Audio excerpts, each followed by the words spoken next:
5 जून 2024 आज से लगभग 3 महीने पहले सुनीता विलियम्स और उनके साथी बुश विल्मोर को महज 8 दिन के लिए स्टारलाइन नाम के एक स्पेसक्राफ्ट से धरती से 400 किलोमीटर की ऊंचाई पर स्थित इंटरनेशनल स्पेस स्टेशन में भेजा जाता है। इस मिशन का उद्देश्य स्पेसक्राफ्ट की क्षमता को साबित करना था कि अब एस्ट्रोनॉट कितनी आसानी से और कितने कम समय में ISS तक जा सकते हैं। इन्हें यहाँ इन 8 दिनों के भीतर कई रिसर्च और एक्सपेरिमेंट भी करने थे और साथ में इन्हें इस स्पेसक्राफ्ट को मैन्युअली भी उड़ाना था।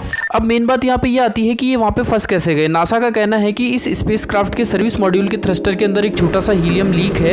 इस थ्रस्टर की वजह से ही कोई भी स्पेसक्राफ्ट अपनी स्पीड या डायरेक्शन को चेंज करता है। इसके अलावा स्पेसक्राफ्ट के अंदर ऑक्सीडाइजर का फ्लो करने वाले एक वाल्व के अंदर गड़बड़ आ गई है। ऑक्सीडाइजर एक प्रकार का केमिकल होता है जो कि फ्यूल को जलाने का काम करता है। अब फ्यूल नहीं जलेगा तो फिर स्पेसक्राफ्ट आगे कैसे बढ़ेगा। फरवरी 2025 तक इन दोनों के वापस आने की कोई गुंजाइश नहीं है और एक छोटे से स्पेस स्टेशन के अंदर 8 महीने निकालना एक काफी लंबा सा वक्त लगता है। इतने लंबे समय तक वहां रहते हुए इन्हें कई खतरों का सामना करना पड़ेगा। पृथ्वी से 400 किलोमीटर की ऊंचाई पर घूमता ये स्पेस स्टेशन कई ऐसे पॉइंट से गुजरता है जहां पे सूर्य से आने वाली रेडिएशंस पृथ्वी की तुलना में 30 गुना होती है। अर्थात हम ओवरऑल बात करें तो एक हफ्ते के अंदर ये इतनी रेडिएशंस झेलेंगे जितनी हम एक साल के अंदर झेलते हैं। अंतरिक्ष के अंदर दूसरा सबसे बड़ा खतरा जीरो ग्रेविटी का होता है। जब हम पृथ्वी के ऊपर चलते हैं तो हम थकते हैं क्योंकि हमारी हड्डियां और मांसपेशियां गुरुत्वाकर्षण के खिलाफ काम करती है, परंतु जीरो ग्रेविटी की वजह से वहां पर हड्डियां व मांसपेशियां काम नहीं करती है, जिसकी वजह से ये धीरे धीरे कमजोर पड़ती जाती है। दिल की एक्टिविटी भी कमजोर पड़ सकती है, शरीर पर सूजन आ सकती है, स्वाद गंध का पता ना लग पाना, यहाँ तक कि उनकी स्पीच भी प्रभावित हो सकती है।